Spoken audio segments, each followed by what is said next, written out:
अस्सलाम वालेकुम। मैं हूं दिन इम्तियाज़ और आप देख रहे हैं तख्ती ऑनलाइन। बहरी जहाज़ के सफ़र से मुझे हमेशा डर लगता है। जहाज़ पर बैठे मैं दूर से आने वाले काले बादलों को डरे डरे देख रहा था।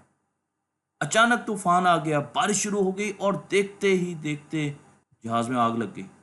मैंने समंदर में छलांग लगा दी और बेहोश हो गया। जब मेरी आंख खुली तो मैं एक जजीरे पर था। इस जजीरे पर मुझे कुछ नज़र नहीं आ रहा था। थोड़ा सा चलने के बाद मुझे दरख्त नजर आने शुरू हो गए। जजीरा काफी हसीन था, सो मैंने सोचा कुछ वॉक ही कर ली जाए। लेकिन फिर मुझे ख्याल आया कि मुझे तो 911 को बुलाना चाहिए। मैंने फौरन अपना मोबाइल निकाला, लेकिन ये क्या, मेरा मोबाइल तो टूट चुका है। जैसे ही मैंने नीचे देखा तो मोबाइल की बैटरी तो टूट चुकी थी। अब क्या किया जा सकता है? मैं सोच में पड़ गया।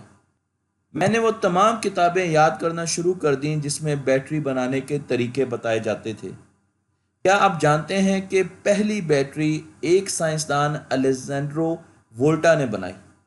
आप इस बैटरी का स्ट्रक्चर यहाँ पर देख रहे हैं। उन्होंने दो मेटल्स ली और उनके बीच में एक पेपर को रखा जिसे इलेक्ट्रोलाइट कहा जाता है।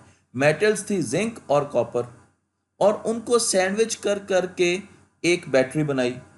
वो अमूमन इस बैटरी को अपनी ज़ुबान से लगाते थे और उनके एक सेंसेशन होती थी जिससे उनको अंदाज़ा हो जाता था कि ये बैटरी पावर स्टोर कर सकती है। चलिए आज एक बैटरी का स्ट्रक्चर पढ़ते हैं, क्योंकि हमने बैटरी भी बनानी है साहिल पर बैठकर। मेरे पास एक बैटरी के अंदर दो इलेक्ट्रोड्स होती हैं, एक पॉजिटिव इलेक्ट्रोड होती है, एक नेगेटिव इलेक्ट्रोड होती है, और उनके बीच में एक सेपरेशन होती है। बैटरी का अंदरूनी हिस्सा एक लिक्विड से फिल होता है जिसे इलेक्ट्रोलाइट कहा जाता है। तो जैसे ही इलेक्ट्रोलाइट एक इलेक्ट्रोड के साथ इंटरेक्ट करता है, इलेक्ट्रॉन्स प्रोड्यूस होते हैं, और इस हिस्से के इलेक्ट्रॉन्स जब ट्रेवल करते हैं दूसरे हिस्से की तरफ एक कंडक्टर के जरिए, तो हमें बिजली मिलती है। बैटरी का तमाम पोटेंशियल डिफरेंस, यानी कि उसके तमाम इलेक्ट्रॉन्स जब फ्लो करते हैं, बैटरी का तमाम पोटेंशियल डिफरेंस इस बल्ब को जलाने में सर्फ हो जाता है। तो अब हमें बैटरी को चार्ज करने की ज़रूरत है ताकि इस बल्ब को हम मुस्तकबिल में भी जला सकें। मैं आपको यहाँ पर बैटरी के तीन पार्ट्स दिखा रहा हूँ। तो हमारे पास एक कैथोड साइड होती है, बीच में इलेक्ट्रोलाइट होती है, और आखिरी साइड एनोड होती है। जब भी इलेक्ट्रोलाइट एनोड के साथ इंटरेक्ट करता है तो हमारे पास इलेक्ट्रॉन्स प्रोड्यूस होते हैं। वो एनर्जी लेता है एनोड, और इलेक्ट्रॉन्स जो उसके आखिरी शेल में होते हैं वो प्रोड्यूस होते हैं, और उनके फ्लो से हम एनर्जी या इलेक्ट्रिसिटी हासिल करते हैं। मुझे ये भी याद था कि केमिकल्स जो कि फ्रूट्स और सब्जियों में मौजूद होते हैं उनसे भी बैटरी बनाई जा सकती है और मोबाइल को रिचार्ज किया जा सकता है। हमने स्कूल में बहुत से ऐसे एक्सपेरिमेंट किए थे जिनमें आलूओं को जोड़ जोड़ के हमने बल्ब को जलाया था। तो मैंने फ़ौरन जजीरे की तरफ नज़र की कि क्या मुझे वहाँ पर कोई फ्रूट या सब्ज़ी नज़र आ रही है, लेकिन मुझे तो वहाँ पर सब्ज़ी और फ्रूट दूर दूर तक नज़र नहीं आ रहा। वहाँ पर मुझे नज़र आए कुछ खाली केन। यूरिका! मुझे फ़ौरन पता चल गया कि मुझे नेगेटिव इलेक्ट्रोड मिल चुका है बैटरी का। मैंने जजीरे में घूमना शुरू किया तो मुझे एक जगह पर चारकोल, जला हुआ कोयला भी मिला। कोयला पॉजिटिव इलेक्ट्रोड थी। जी हाँ, समंदर का नमकीन पानी बेहतरीन इलेक्ट्रोलाइट है। और मैंने बहुत जल्द एक बैटरी बना ली, लेकिन उस बैटरी की पावर तो बहुत कम थी। सो मुझे कुछ और बैटरीज बनानी पड़ी और फिर उनको आपस में कनेक्ट करना पड़ा। तो इस तरीके से मैंने अपने मोबाइल को चार्ज किया, इमरजेंसी सर्विसेज से राब्ता किया, और उन्होंने मुझे उस जजीरे से निकाला ताकि मैं आप लोगों के लिए वीडियोस बनाता रहूं। हम जानते हैं कि हमारी ज़मीन के दर्जा हरारत बढ़ते जा रहे हैं, और उसकी वजह हाइड्रोकार्बन एमिशंस हैं। टेम्परेचर बढ़ने की वजह से ज़मीन में बहुत किस्म की चेंजेस आ रही हैं। टेम्परेचर बढ़ने की एक वजह कार्बन एमिशंस भी हैं, जो कि हमारी गाड़ियों के धुएं की सूरत में आबो हवा में दाखिल हो रहे हैं। क्या हम इन कार्बन एमिशंस को ख़त्म कर सकते हैं? जी हाँ, हम इनको ख़त्म कर सकते हैं अगर हम इलेक्ट्रिकली चार्ज गाड़ियों पर सफ़र करना शुरू कर दें। लेकिन इन चार्ज गाड़ियों में पावर स्टोर कहाँ होगी? यहाँ पर बैटरीज का काम आ जाता है, क्योंकि बैटरीज जितनी अच्छी होंगी उतनी ही ज़्यादा देर तक ये गाड़ियाँ चलेंगी और आहिस्ता आहिस्ता हम इन गाड़ियों को अडॉप्ट करना शुरू कर देंगे। तो सबसे पहले हम एक बैटरी डिज़ाइन करते हैं। हमारे पास पीरियोडिक टेबल है और इसमें हम सबसे छोटी मेटल की तरफ जाते हैं जो कि लिथियम। आप देख सकते हैं कि लिथियम यहाँ पर पीरियोडिक टेबल में लेफ्ट साइड पर ऊपर की तरफ मौजूद है, जिससे हमें ये पता चलता है कि लिथियम एक बहुत लाइट वेट मेटल है। इसका वजन बहुत ही कम है। इसका वजन इतना कम है कि अगर आप लिथियम के पार्ट्स को, हिस्सों को लेकर पानी में रखें तो वो तैरना शुरू कर देंगे। लेकिन लिथियम बहुत ज़्यादा एनर्जी रिलीज भी कर सकती है, तो ये इसका फ़ायदा है बैटरीज बनाने के लिए। क्योंकि ये अल्कली मेटल है इसलिए इसके पास एक फ्री इलेक्ट्रॉन भी मौजूद है। आप देख सकते हैं इसके पास 3 इलेक्ट्रॉन्स हैं, तो इसके पास एक फ्री इलेक्ट्रॉन मौजूद है जो कि कुछ एनर्जी हासिल करने के बाद हमें करंट दे सकता है। लिथियम बहुत ज़्यादा रिएक्टिव मेटल है। अगर आप इसे हवा में निकालेंगे, अपने एनवायरनमेंट में निकालेंगे, तो ये ऑक्सीडाइज होना शुरू हो जाता है, इसका कलर चेंज होना शुरू हो जाता है और ये गर्म होना शुरू हो जाता है। बहुत ज़्यादा रिएक्टिव मेटल है, एनर्जी प्रोड्यूस कर सकता है। और अगर आपने लिथियम पानी में डाल दिया, आपको पानी में से चिंगारियां निकलती हुई नजर आएंगी, क्योंकि लिथियम बहुत ज़्यादा रिएक्टिव है। यहाँ पर मैं आपको बैटरी के 2 साइकिल दिखाऊंगा। सबसे पहले हम डिस्चार्ज साइकिल देखते हैं। तो मेरे पास यहाँ पर लिथियम है और जैसे ही लिथियम इलेक्ट्रोलाइट से इंटरेक्ट करती है तो इसका एक इलेक्ट्रॉन फ्री इलेक्ट्रॉन हो जाता है। अब हमारे पास 2 चीज़ें बच गई, एक तो इलेक्ट्रॉन है और उसके साथ जो बाकी लिथियम का एटम बचा उसे हम आयन कहते हैं, क्योंकि उसमें पॉजिटिव चार्ज है और इलेक्ट्रॉन नेगेटिव चार्ज है। तो इलेक्ट्रॉन को जैसे ही हम एक एक्सटर्नल केबल के ज़रिए कनेक्ट करते हैं कैथोड के साथ एनोड को, तो इलेक्ट्रॉन फ्लो करना शुरू कर देते हैं। और अगर यहाँ पर हमारे पास कोई बल्ब है तो वो बल्ब जलना शुरू कर देगा। तो इलेक्ट्रॉन के फ्लो से हमें करंट प्रोड्यूस होता है। जैसे हम बैटरी किसी चीज़ के साथ लगाते हैं, मोबाइल ऑपरेट होना शुरू हो जाता है। लेकिन उसके साथ साथ जो आयन्स पीछे बचे हैं, जो कि ग्रीन कलर की बॉल्स में नज़र आ रहे हैं, ये भी कैथोड की तरफ ट्रैवल करना शुरू कर देते हैं। और इस सेपरेटर के सुराख के बीच में से, मुख्तलिफ सुराख, इसमें परमेबल शीट है, तो इसके ज़रिए वो कैथोड तक पहुंचना शुरू कर देते हैं। इसे डिस्चार्ज साइकिल कहते हैं। बैटरी काम कर रही है और बैटरी डिस्चार्ज हो रही है। लेकिन जब हम बैटरी को चार्ज करते हैं तो इलेक्ट्रॉन का फ्लो आपको रिवर्स डायरेक्शन में नजर आएगा और आयन्स भी अपनी असली जगह पर वापस आ जाते हैं। तो इस तरीके से फिर बैटरी के दोनों सेक्शन, एनोड और कैथोड के दरमियान में पोटेंशियल डिफरेंस आ जाता है और अब बैटरी दोबारा तैयार है काम करने के लिए। लेकिन इस पूरे फिनोमेना में एक प्रॉब्लम था, और वो प्रॉब्लम ये था कि जब लिथियम के आयन्स वापस आते थे लिथियम के इलेक्ट्रोड की तरफ, तो वो वापस आकर उसकी सरफेस पर, अगर आप देखें तो ये कैथोड है और यहाँ से आयन्स वापस आ रहे हैं, और जब हम उनको वापस लाते थे चार्जिंग के ज़रिए तो वो इस इलेक्ट्रोड की सरफेस पर कुछ डेंड्राइट्स, कुछ शाखें बनाना शुरू कर देते थे और ये शाखें आहिस्ता आहिस्ता बाहर को बढ़ती जाती थी। तो यहाँ पर हमारे पास आयन्स थे और जैसे ही हमने बैटरी को चार्ज किया वो वापस अपनी ओरिजिनल जगह पर आए। लेकिन यहाँ पर वो सामने बाहरी जो इसकी सरफेस थी उस पर इकट्ठे होने शुरू हो गए, तो उन्होंने बाहर की तरफ शाखें बनाना शुरू कर दी और आहिस्ता आहिस्ता ये शाखें कैथोड की तरफ बढ़ना शुरू कर दी। अब एनोड जैसे ही कैथोड के साथ टच करेगा तो शॉर्ट सर्किट हो जाएगा और बैटरी एक धमाके से फट जाएगी। इस वजह से लिथियम की बैटरीज में बहुत ज़्यादा प्रॉब्लम्स थी। यहाँ पर मैं आपको डेंड्राइट्स दिखा रहा हूँ जो कि लिथियम की, यहाँ पर आप 50 माइक्रोमीटर के डेंड्राइट्स देख सकते हैं। आप यहाँ पर भी देख सकते हैं कि उनकी सरफेस एक जैसी नहीं रहती थी और इस वजह से बैटरीज की शॉर्ट सर्किटिंग की शिकायत बहुत ज़्यादा आती थी। तो हमने इजाद किया लिथियम आयन बैटरीज को और इन बैटरीज में एक स्पेशल इंग्रेडिएंट शामिल किया गया जिसकी वजह से जब ये बैटरीज दोबारा चार्ज होती थी तो आप देख सकते हैं कि जैसे ये चार्ज होती थी तो लिथियम आयन्स इस तरफ ट्रेवल कर जाते थे और हमारा लोड आउटपुट देना शुरू कर देता था। इलेक्ट्रॉन यहाँ से जाते थे और आयन्स यहाँ से कैथोड की तरफ चले जाते थे। लेकिन जब हम इसे चार्ज करते थे तो यहाँ से जो आयन्स थे वो वापस आते थे, लेकिन अब वो आयन्स सरफेस पर ब्रांचेस नहीं बनाते थे। बल्कि वो आयॉन्स बाकायदा इस इलेक्ट्रोड की खाली जगह पर इकट्ठे हो जाते थे, क्योंकि इस इलेक्ट्रोड की अब साख्त हमने चेंज कर दी है। इसलिए इसे लिथियम आयन बैटरी कहा जाता है। पुरानी बैटरी को लिथियम बैटरी कहा जाता था, इसे लिथियम आयन बैटरी कहा जाता है। और इसमें एक फ़र्क है, और वो फ़र्क यह है कि इस मॉडिफिकेशन की वजह से इसकी एनर्जी डेंसिटी कम हो गई। अब ये बैटरी कम एनर्जी देती है। तो लिथियम आयन बैटरी बहुत ज़्यादा सेफ है लिथियम बैटरी से, लेकिन उससे कम एनर्जी देती है। तो इसकी ये डाउन साइड है। क्या कभी आपने किसी बैटरी को फटते हुए देखा? लिथियम आयन बैटरी गोया के बहुत ज़्यादा सेफ बनाई साइंसदानों ने, लेकिन उसने भी बहुत इंसिडेंट करवाए।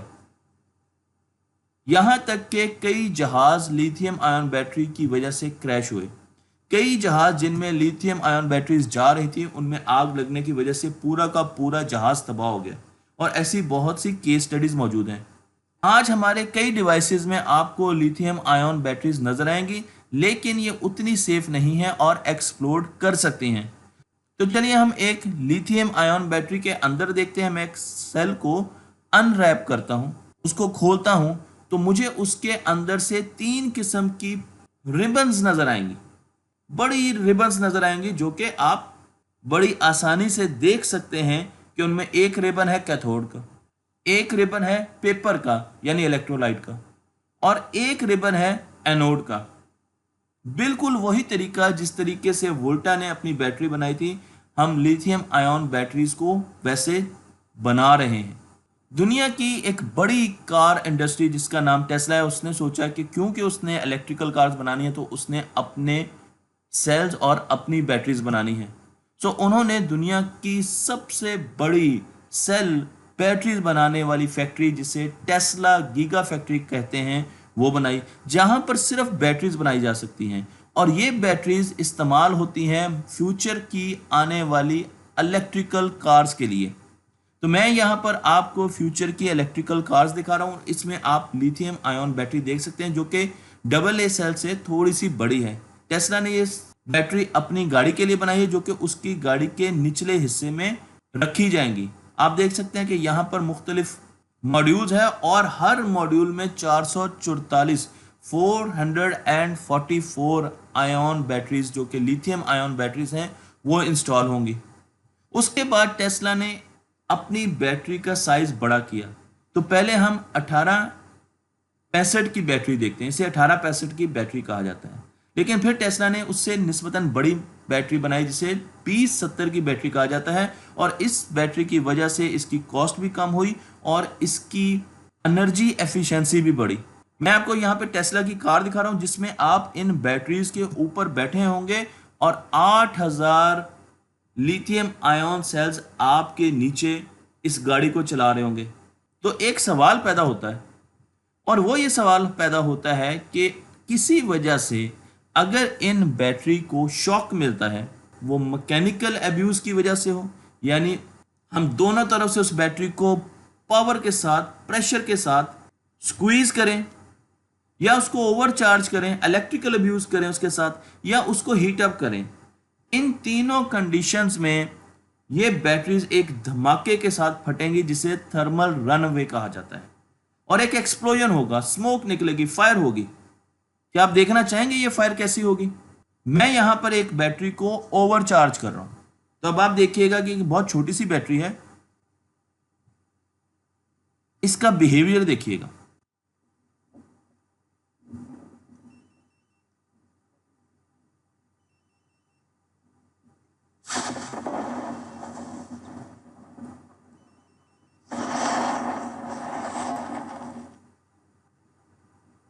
तो आपने दो चीजें ऑब्जर्व की होंगी।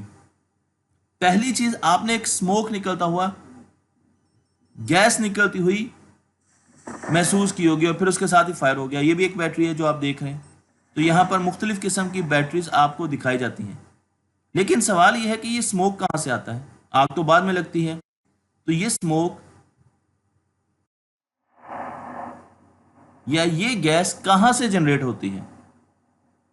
जब भी हम किसी बैटरी को दोनों तरफ से प्रेशराइज करते हैं, मसलन एक गाड़ी में बैटरी इंस्टॉलर, वो उस गाड़ी का एक्सीडेंट होता है तो बैटरीज को बहुत ज़्यादा प्रेशर मिलेगा और उसकी वजह से उसके दोनों इलेक्ट्रोड्स आपस में शॉर्ट सर्किट हो जाते हैं, मिल जाते हैं, और उसकी वजह से बहुत ज़्यादा हीट प्रोड्यूस होती है और उसका लिक्विड इलेक्ट्रोलाइट एवेपोरेट हो जाता है। क्योंकि हीट बहुत ज़्यादा है तो जो लिक्विड, जो कि एसिड भी हो सकता है, वो एवेपोरेट करेगा, और जब वो एवेपोरेट होगा तो वो आपको गैस की फॉर्म में पहले बाहर निकलता हुआ नजर आएगा, और उसके साथ ही एक्सप्लोजन होगा, आपको फायर नजर आएगी। बैटरी के एक्सप्लोजन तकरीबन 1000 डिग्री सेंटीग्रेड तक गर्म हो सकते हैं। तो साइंसदानों ने सोचा कि इन एक्सप्लोजन्स को कैसे रोका जा सकता है, और उसके लिए एक ब्रिलियंट आइडिया ये आया कि क्यों ना हम इलेक्ट्रोलाइट, जो कि लिक्विड फॉर्म में होता है और जो सबसे पहले एवेपोरेट होता है, उसको सॉलिड फॉर्म में लेके आया जाए। सॉलिड इलेक्ट्रोलाइट को लाया जाए, जिसे सॉलिड स्टेट बैटरीज कहा जाता है। यहां पर मैं आपको एक सॉलिड स्टेट बैटरी दिखा रहा हूं। इस बैटरी में लिक्विड मौजूद नहीं है, बल्कि इस बैटरी में हमारे पास एक प्लास्टिक इलेक्ट्रोलाइट मौजूद है। ये बहुत अच्छा कंडक्टर है, आयंस को बहुत अच्छे तरीके से कंडक्ट करता है। उसके साथ साथ इस प्लास्टिक को आग नहीं लग सकती, फ्लेम रिटार्डेंट है, और ये प्लास्टिक डेंड्राइट्स, ब्रांचेस बनने से भी रोकता है। सॉलिड स्टेट बैटरी का तो हमें फ़ायदा ही फ़ायदा है, और मैं आपको यहाँ पर एक सॉलिड स्टेट बैटरी दिखा रहा हूँ। आप देख सकते हैं कि इस बैटरी को काटा गया है, लेकिन स्टिल आपकी एलईडीज जल रही हैं। इस बैटरी को आप काट भी दें, ना तो कोई एक्सप्लोजन होगा, ना ही फायर होगी, ना ही कोई गैस निकलेगी, और स्टिल बड़े अरसे तक ये बैटरी काम करती रहेगी। आप इसमें 5 सुराख निकाल दें फिर भी ये बैटरी काम करती जाएगी, आप इसमें ड्रिल कर दें फिर भी ये बैटरी काम करती जाएगी। तो हमारा फ्यूचर सॉलिड स्टेट बैटरीज में है, जो कि आपके मोबाइल को बहुत जल्द पावर अप करने जा रही हैं। अगर मैं आपसे कहूं कि आपने अपनी एक बैटरी बनानी है, तो सबसे पहले आप क्या सोचेंगे? मैं तो ये सोचूंगा कि उस बैटरी के इलेक्ट्रोड किस चीज से बने हो, क्योंकि अगर वो इलेक्ट्रोड ऐसे मिनरल से, ऐसे एलिमेंट से बने हैं जो कि हमारी ज़मीन पर अबंडेंट है, बहुत ज़्यादा है, तो फिर तो हमें फ़ायदा ही फ़ायदा है। और उसकी वजह यह है कि हमें ज़मीन से उसका रिसोर्स बड़े आराम से मिल सकता है। लेकिन साथ साथ हमने ये भी देखा कि क्या उस रिसोर्स में, उस एलिमेंट में इतनी एनर्जी मौजूद है। अगर हम ज़मीन की क्रस्ट को देखें तो हमें यहाँ पर ऑक्सीजन मिलती है, ऑक्सीजन की बैटरी बनाई जा सकती है। सिलिकॉन से भी बैटरी बनाई जा सकती है, क्योंकि वो 28.2% है ज़मीन का। हम aluminium, iron, calcium, sodium, magnesium, इन सब से बैटरीज बना सकते हैं। लेकिन इसमें सबसे अहम कैंडिडेट सोडियम होगा, और उसकी वजह उसकी पीरियोडिक टेबल में जगह है।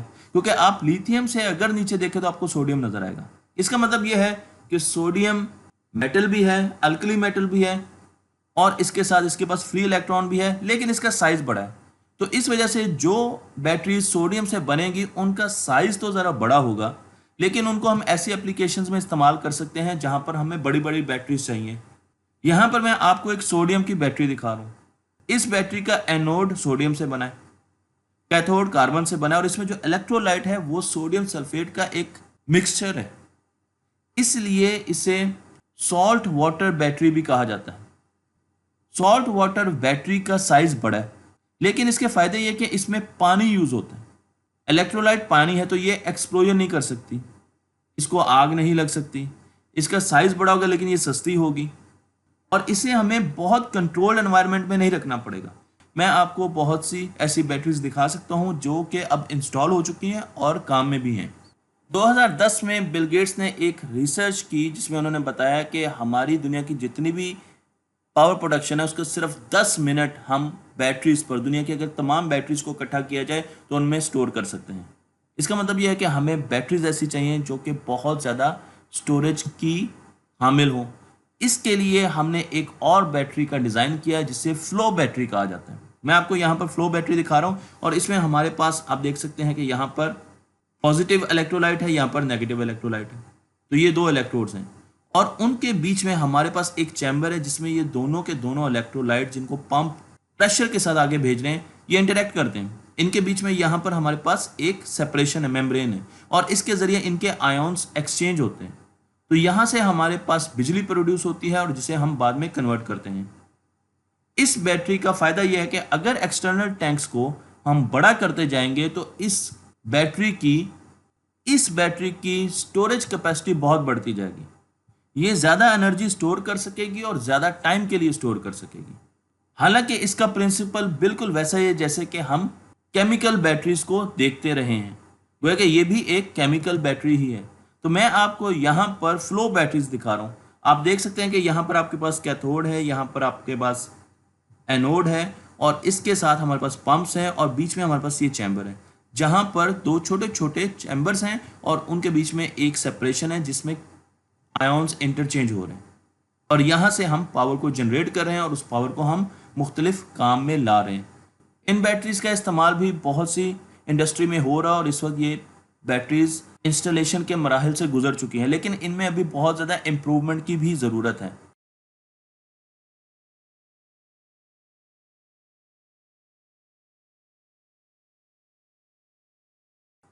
इस वीडियो के आखिर में मैं आपको बताऊंगा कि हमने मुख्तलिफ किस्म की बैटरीज को डिस्कस किया और हमने ये भी देखा कि फ्यूचर में हम किस किस्म की बैटरीज को बनाने जा रहे हैं, उनमें किस किस्म की मॉडिफिकेशंस हो रही हैं और किस तरीके से हम बैटरीज को मज़ीद सेफ बना रहे हैं। तख्ती ऑनलाइन को लाइक कीजिए, शेयर कीजिए और इस इल्म को दूसरों तक पहुंचाइए।